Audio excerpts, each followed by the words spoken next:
fikirlerim anladı, anladı. Fikirlerim anladı.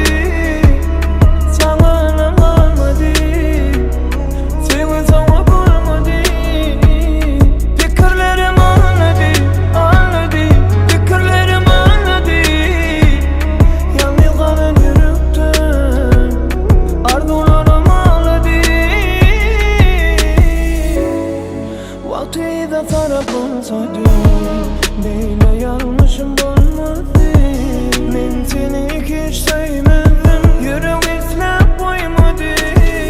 Seni söyledim yanı yani, ömürlük söylerim diyenin kanı. Diye soramam, bilgelik seveyim sana.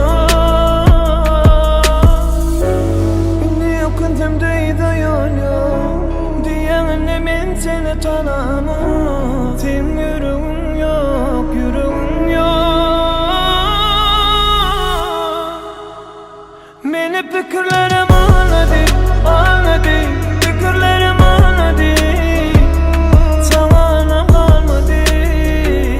Seni sana bulmadı.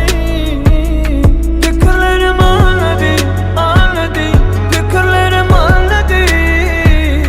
Yalnız kalan yürekten arzularım ağladı.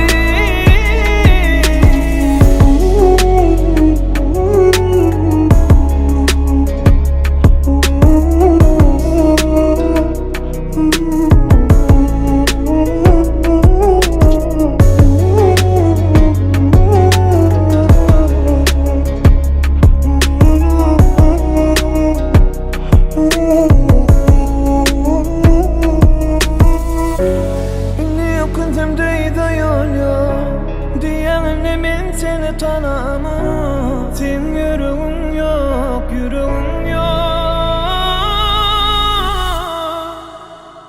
Beni fikirlerim anladı, anladı.